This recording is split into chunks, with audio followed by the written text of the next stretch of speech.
the architect and the builder. The assertion hung heavily in the air above the mahogany tables of the Harvard dining hall. Korea invented the modern world. The atmosphere instantly petrified. The speaker was a Korean international student, radiating an absolute, unshakable confidence in his nation's technological supremacy. Sitting across from him was an American student, deeply versed in the history of innovation. The surrounding students, many from nations often accused of merely copying or assembling Western tech, audibly sucked in their breath at the provocation. However, as the conversation deepened, the Korean student's rigid worldview began to fracture.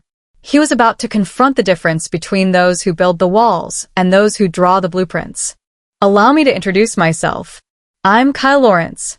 I grew up in Boston, and I'm currently a junior here at Harvard, double majoring in international economics and the history of science. I've always believed that debating friends from different backgrounds is the highest form of education. That's why casual conversations in the dining hall often serve as my best lectures. My fascination with technology comes from my mother, a senior research nurse at Mass General. She didn't just talk about patient care, she talked about the machinery that made it possible. She used to say, "Kyle, from the MRI machine to the pacemaker, failure isn't an option. These machines have to defy death."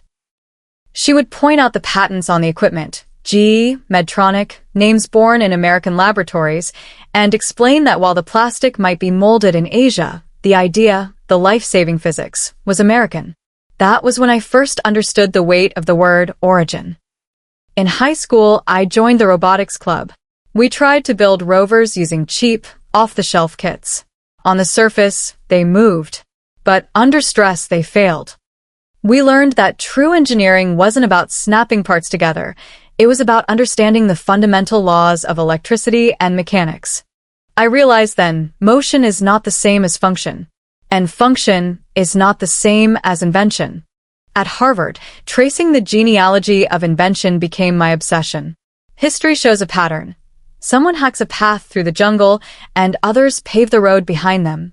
There is collaboration, yes, but there is always a pioneer. In my tech seminars, we studied the transistor, the laser, the internet, and GPS. We read the original papers from Bell Labs and the DoD. The names were American, but the manufacturing logs were global. I learned to be skeptical of nationalistic slogans. I developed a habit of asking, who discovered the principle? Where is the original patent? And that brings us to today, amidst the low hum of the espresso machine in the dining hall. My friend Abby and I had just claimed a table, placing our trays of ramen-style soup down, when an acquaintance waved us over. It was Ming, a gregarious engineering student from Seoul specializing in semiconductor fabrication. He was the type of guy who could light up a room, his eyes crinkling when he laughed. Until this moment, it was a standard lunch break. The chatter drifted naturally from the latest smartphones to EVs and finally to artificial intelligence. Ming, looking visibly proud, began extolling the virtues of Korean giants like Samsung and Hyundai. Abby countered with mentions of Silicon Valley startups. I steered the topic toward medical innovation. The vibe was energetic, a nerdy but good-natured debate. That's when Ming put down his chopsticks, leaned in, and dropped his voice to a conspiratorial whisper. "Let's be honest," Ming said. "Those are practically Korean inventions now. The US just does the marketing. We build the reality. Everyone knows American innovation is a thing of the past." The ambient noise seemed to vanish. I felt the neighboring tables turn their heads. Abby's eyes went wide, and she shot me a frantic, "What do we do?" hand signal. I took a deep breath. Keep emotion out. Stick to the genealogy. That is my rule. When you say invention, I asked calmly, are you talking about the manufacturing process or the genesis of the technology itself? Ming nodded confidently. Both. Semiconductors, cameras, batteries. It's common knowledge. America relies on us. We are the source. Abby tapped her fingers rhythmically on her coffee cup. The students at the next table were now openly eavesdropping. I smiled, set down my fork, and straightened my posture. "All right," I said. "Let's parse that out. Fact by fact. We aren't in a lecture hall, but this is Harvard. We owe it to the truth to be precise, right? Ming accepted the challenge with a grin. Of course. Abby playfully raised her hand. Okay, I'll be the moderator. An impromptu seminar had begun in the center of the cafeteria. I ignored the staring eyes and began to sketch the timeline of the modern world. 19th century physics. Post-war laboratories.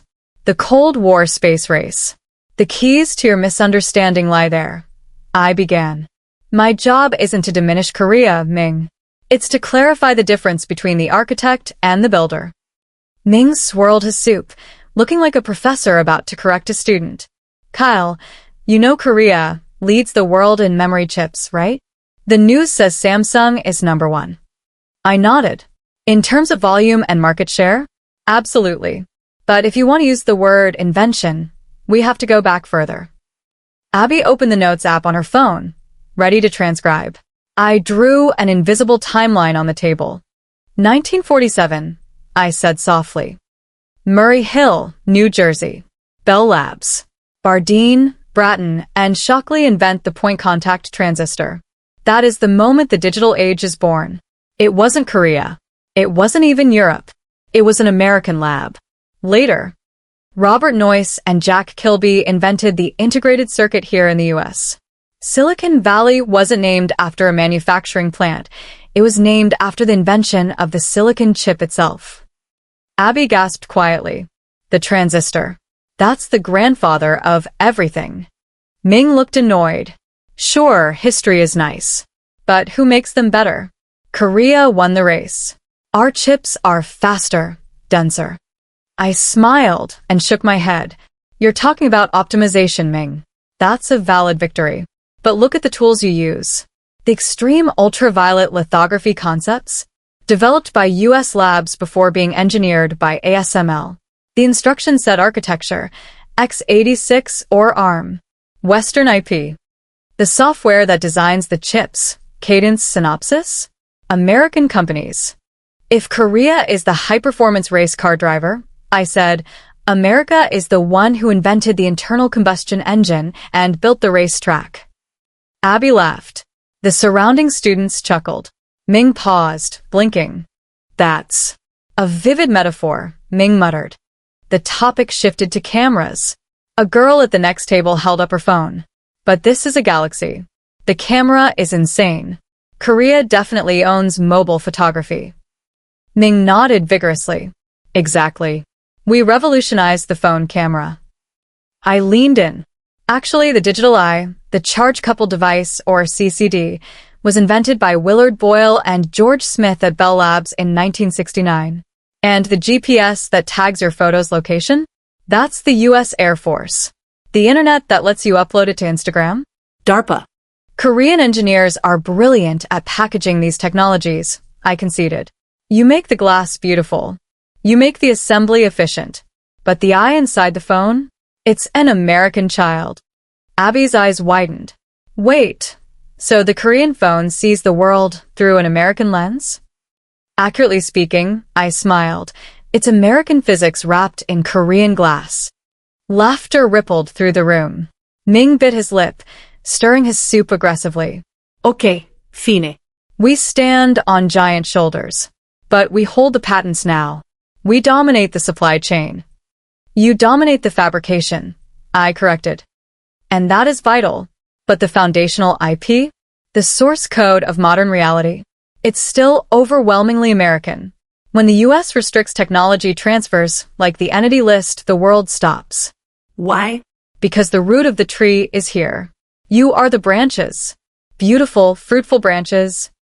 But you cannot survive without the root. Ming was silent for a long moment, finally sighing. I never thought of it that way. The news in Seoul just says we are leading the world. It feels like we overtook you. National pride is a powerful drug, I said gently. Every country has it. But true confidence doesn't require erasing the origin. America's role has shifted from being the factory of the world to being the laboratory of the world. We don't need to make every widget to be the indispensable nation. I gestured to the window, where the autumn leaves were drifting past the brick facade. True power isn't loud, Ming. It's foundational. We aren't competing for the same trophy. You are winning the sprint. We built the stadium. Abby finished her soup. That's actually really cool. It's less of a rivalry and more of a lineage. Technology is a chain of trust, I agreed. And a chain of inheritance.